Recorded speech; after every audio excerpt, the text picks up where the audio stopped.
Sports Minutes with Ziaul Raushan. Money FM 89.3. It's time for Sports Minutes with me, Ziaul Raushan.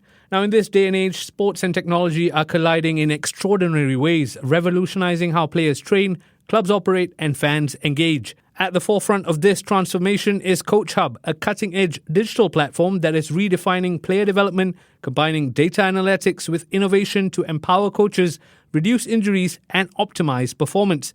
To tell us more, we are joined by Tariq Cassim, the CEO and co-founder of Koach Hub. Tariq, welcome to the show. How are you doing? Very good. Thank you. Thank you for having me. It's an absolute pleasure to be here.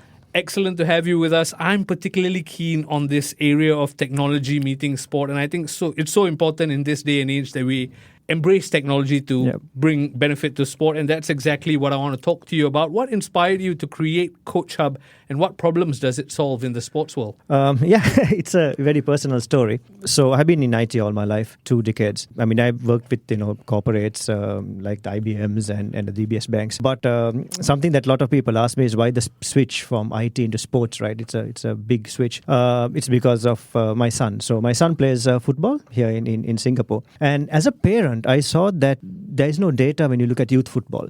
Yes, I mean, the Premier League clubs have it, national teams have it, but when you go down to academies, youth football, grassroots, there is no data. And that was actually hindering a kid going to the next level. Because assume someone wants to go to, we're talking about Geylang, right? There is nothing to back their performances unless the Geylang coaches are at the matches watching that kid actively. And I found that that's an issue when it comes to my son, and had a chat with a lot of parents, a lot of coaches, and everyone said, yep, that seems to be a problem.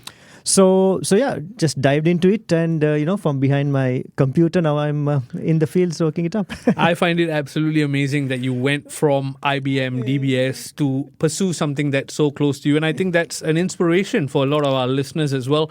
Tell me, you talk about metrics that Koach Hub identifies. What are some of those metrics? We keep it really simple because, again, we work with the grassroots and kind of youth development.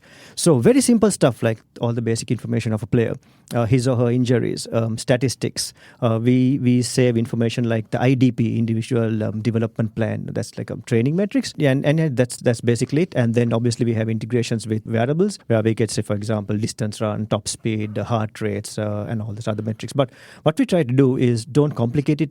We try to keep it as simple as possible because, again, with the demographic of the type of clubs we work, and just to get pen and paper into digital form and kind of create that digital resume for players so that they can use it for their progress. And you talk about not making it complicated, right? Is access a part of it as well? Is it just coaches who get privy to this information, or do you open it up to parents as well as kids? No, it's opened up. It's open to the coaches, the parents, and the kids. So, all stakeholders are kind of part of it, and it's transparent information all around. And is that the standout feature of the Koach Hub app? Yes and no.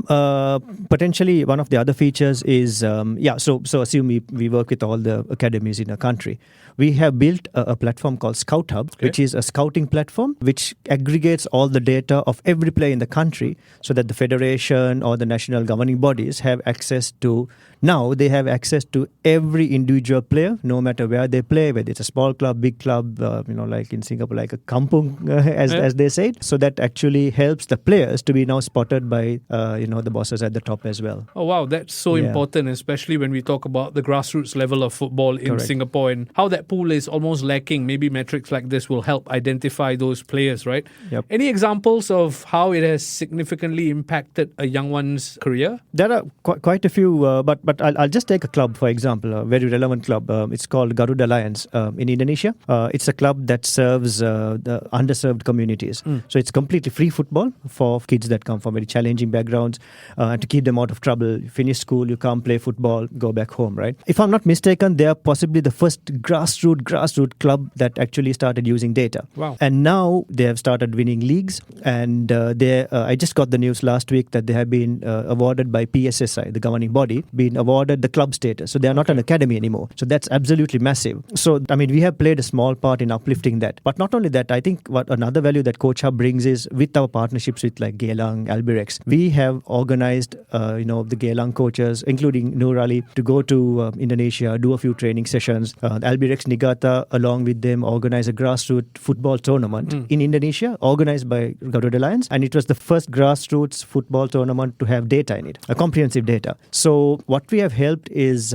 we have kind of brought in data, our partners all into the equation to kind of help uplift the club and hopefully the community as a whole as well. No, Tariq, I absolutely love that. You're not just building a brand or an entity, you're building a community through what you do. And I think that's amazing. And I think the listeners will be inspired to hear of that, right? We also touched on Koach Hub helping prevent injuries as well as optimizing training programs. How does that play a part? Yeah, so again, I think injury management is one of the most ignored parts in football, because if you look at grassroots soccer, as long as the kid is in the field, he or she is assumed fit, right? They could just be coming from a major injury, but it's not documented anywhere. So again, like I said, we stick to the basics of the app having his or her injuries, basically injury log, x-rays, whatever. Hopefully that's a feature we hope is not being used, because we don't want kids to be injured. So obviously we kind of make it transparent to the coaching team of the injuries this particular kid had. In addition to that, we have other features like RPE, which is called the rate of perceived exertion, where a player can mark from 1 to 10 how much he or she is tired after a particular training session. And over a week, we calculate the training load so that the coaches see, okay, this guy seems to be really tiring out, so maybe we go a bit easy on him. Or we see what's wrong and kind of, work on that. So we bring in that. Then again, we have partnerships with wearables, like I said, with Beyond Pulse in the US, which is like a heart rate monitor, and Player Maker, which is a device worn on the boot. So all those information kind of, we bring it together so that we can basically measure the load on a particular player. No, I love that. Sometimes when I work out on my iWatch as well, it asks me for the levels of exertion. So something similar, but I feel the way you've brought it all together and housed it is so important. We talked a lot about interacting with parents to find out what they need. You are a parent yourself, right? Do you almost feel adding these numbers to grassroots level football adds a layer of credibility to the league? It does, 100%. And if you look at football as a whole, I think it's starting to get commercialized as well. You see the MLS in the US, and the Middle East is becoming a boom, right? So I think now even parents are starting to demand more from the clubs and the academies they send their kid to. Okay, I send my son or daughter for training, but other than training, what else can I see? Can I see the data? And that kind of creates that engagement between the coaches, the parents, and the players. And they seem to be loving it. I used to dread meet the parents session when I was a little boy, but with this data, and if you're a good player, maybe the parents will be excited to meet the coach and make a case for them. I want to talk about Koach Hub's global footprint. Before we talk about that, you've been awarded recently the Sport SG Innovation Grant, which tells me you're making the right noises, but tell me more about this grant. Yeah, so Sports SG, they had an grant scheme which is going on for about 3 years now. So it's basically where they award this grant to projects which they feel is innovating in the sports scene.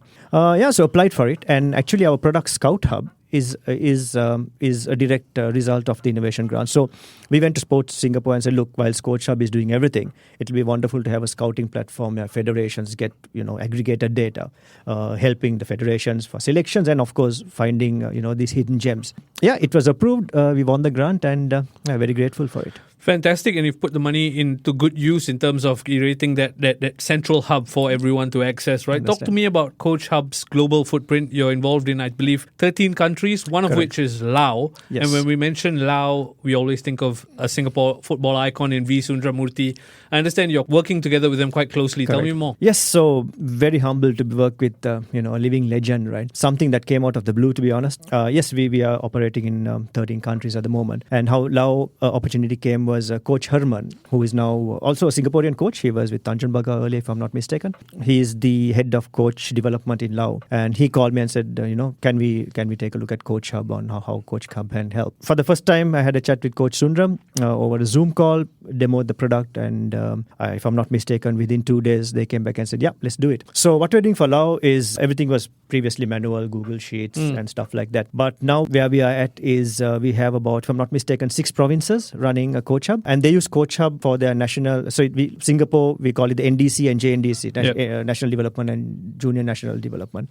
They call it Champi Champa. Okay. So development academies in 6 provinces. We have almost 1,500 players on platform, and interestingly, we have almost 500 coaches. Wow! So at a click of a button, Coach Sundram or any of his technical team can now access Koach Hub and inquire on any player in any remote region, check if the coaches are doing what they're supposed to do, check if, for example, basic stuff, attendance has been taken, and we are kind of really grateful that we have the opportunity to give Laos that insight to kind of digitize their operations nationwide. That's fantastic. And you haven't just stopped at Laos, you've even brought it closer to home. You're involved with 3 Singapore Premier League clubs clubs, namely Correct. Geylang International, Albrechts Niigata, as well as Balestier Khalsa. What excites you most about these partnerships? And is there a part of you that is grateful for the opportunity because you're giving back to Singapore? 100% grateful and humbled as well. I mean, end of the day, they are Premier League clubs. And if you ask any startup who you'd like to work with, whether it's in England, Indonesia with the Liga Satu clubs, or even in Singapore, the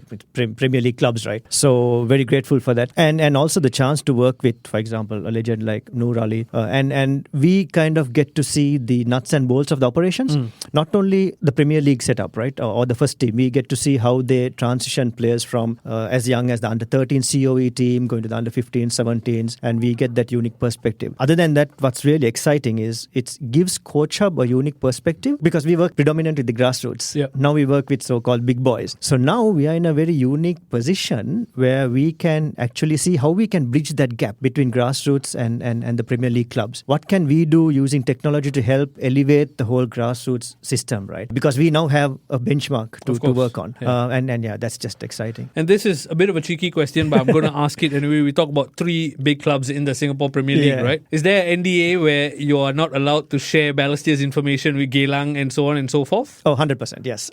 Data belongs to the club. Yeah, so we are not allowed to share that. I warned you it was cheeky, but I had to ask. We've talked about the impact Koach Hub is making in Singapore as well as in the region. What are the expansion plans? What other plans do you have in the years ahead? Immediate plans are to work within Asia and the Pacific because it's in our backyard. Accessibility is easy. And of course, it's a growing football community within the region as well. But over the next couple of years, we want to go in more into to Europe and the US. US is possibly our target market as well. And what we feel is to kind of consolidate ourselves within the region within these couple of years and then use that as to leapfrog into the US, to use that credibility, the name we have, just in time for the World Cup next year to kind of ride on that excitement. And when we talk about technology, right, it's something that's constantly evolving. So how much of your job is then staying ahead of technology just to give your clients the best, new clients as well as potential clients you're trying to engage? Oh, we spend a lot of time on that. So we have a dedicated product team and we do quarterly reviews with the current customers just to find out, right, to get a pulse of, what are the new features that there are. Are we doing everything right? Because sometimes we don't, right? We got to keep improving. And we do have a R&D team that looks out at the trends in the market.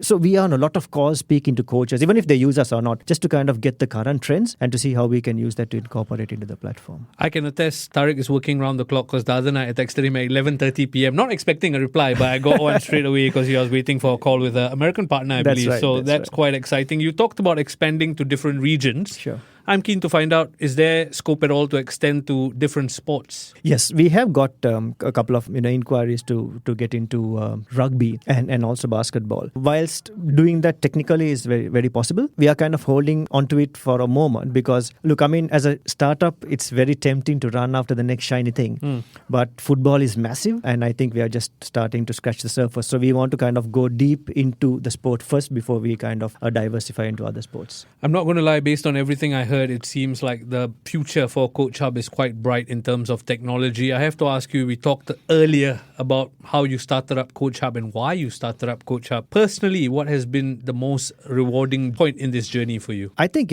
we touched on it earlier. It keeps making us think a lot, continuously challenges us to kind of keep innovating, make sure the product is good enough to make sure that we are ahead of the game and that we actually serving a purpose, right? And other than that, I think it's really rewarding to sit back and see, the kids benefit from this and the potential that we have to kind of elevate the whole game. And obviously a perk of the job to get to travel and meet all these legends in the game. No, I absolutely love that. And I've enjoyed this football conversation with a fellow football fan, but I want to allow you to have the final word because you're not just someone who's managed to marry both passion as well as purpose. You are a tech entrepreneur who's brought along that knowledge to a sport that deserves technology, right? What's your advice for someone who's considering a pivot in their career but feeling a bit of jitters? I feel if we believe in something and we want to do something, just go for it. Go for it 100%. Look, I mean, sometimes you fail, and if you fail, it's okay. You just try again, right? But at least you know that you have tried it and you have done it. We live only once. We don't want to regret. But at the same time, look, I mean, mean, startups are tough. You really got to, everyone see the fancy side of it, the social media post, this podcast, for example, talking about all the good things, but it comes with, a lot of hard work, frustrations. But I feel if you believe in something, just go do it. And predominantly, I think if you set the bar high in terms of maintaining a high standard of quality, maintaining your values, your ethics, then I think success will just follow you. No, I absolutely love that point you're making. It's not always going to be a bed of roses, but it'll Absolutely be worthwhile when yes. it comes through. We've been speaking to the CEO and co-founder of Koach Hub, Tariq Cassim. Tariq, thank you so much for your time. Thank you. Appreciate it. Sports Minutes on Money FM 89.3.